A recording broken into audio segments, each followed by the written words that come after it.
It began with a laugh. That light, effortless kind you let slip when someone teases you in a harmless way.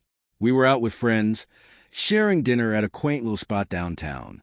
Emma looked radiant that evening in her pale blue dress, hair tucked neatly behind her ear, the way she knew I loved. We were celebrating our engagement, surrounded by the friends who had witnessed our story unfold. Everything felt warm, perfect, almost cinematic, until it shattered. Halfway through dinner, one of her friends, Kayla, brought up an old memory. "Remember that night in college?" she said, smirking, "when you sat on Ben's lap at that party and spilled his beer all over him?" Laughter erupted around the table, Emma included. I smiled too, playing the part, because that's what you do when your fiancé's past comes up among friends. You stay calm, keep it light. But then Emma said something that made my chest constrict. She laughed and added, "Yeah, Ben always called me trouble. Guess he wasn't wrong."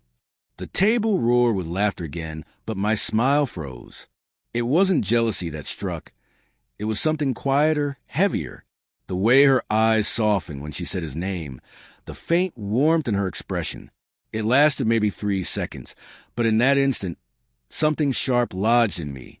Later, when she was in the shower, I scrolled through her Instagram, not out of suspicion, but to look at our engagement photos again. That's when I noticed a new story highlight. College days. I tapped it without thinking. The first clips were harmless. Blurry selfies, beach snapshots, casual group shots. But then my body went rigid. There she was, sitting on a guy's lap, smiling at the camera, his arms wrapped around her waist, as if he'd done it 100 times before. The caption read, "Sometimes you miss the old days."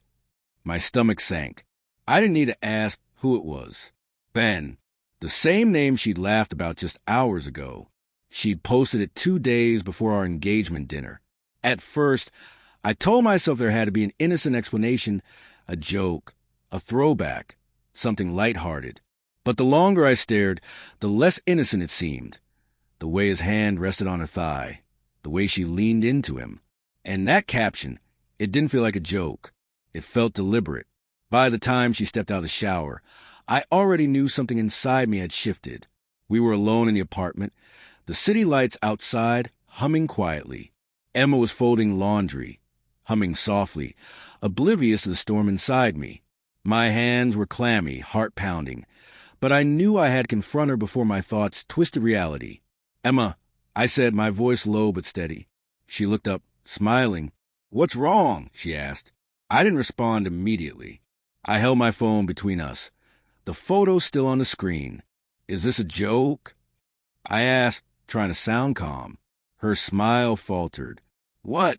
Oh, that's nothing. Just a throwback," she replied. "Ben and I were friends. We laughed at old times. That's all." But I saw it. The flicker of hesitation, the tiny guilty pause. The way she avoided my gaze made my chest tighten. I wanted to believe her. I wanted to trust her like I always had. But the caption, "Sometimes you miss the old days," it didn't feel accidental. It felt deliberate. "Emma," I said softly, "you're about to marry me, but this photo, it's not just nostalgia, is it?" Her hand trembled slightly as she set down the laundry basket. She bit her lip, eyes on the floor. "I didn't mean anything by it," she whispered. "It was supposed to be funny. I didn't think you'd see it this way." I stepped closer, lowering my voice even more. "If it's a joke, why does it feel like a message? A message from a past I'm not part of." Her silence was deafening. In it, the weight of everything I had suspected settled deep into my bones. The small betrayals, the unexplained messages, the laughter at memories that didn't include me. I didn't shout. I didn't storm out. I turned to the window, watching the city lights blur into streaks of color, and asked myself how someone you love could make you feel invisible while standing right beside you. Hours later, my voice calm but heavy, I spoke again. "Emma, I need to know if the woman I'm marrying is mine fully or still living in the past." She looked at me, really looked, and in her eyes, I saw the truth. She had loved someone else. Not entirely, not for long, but enough that our engagement wasn't the only thing on her mind. The following days were unbearable. Every notification on my phone felt like a reminder that the woman I loved could still long for someone else. I tried to focus on our future, our wedding plans, our life together, but that photo haunted me like a shadow that refused to leave. I watched her, noting little tells I had ignored before. The way she laughed at certain messages, hesitated over questions about college friends, avoided eye contact when our engagement was mentioned.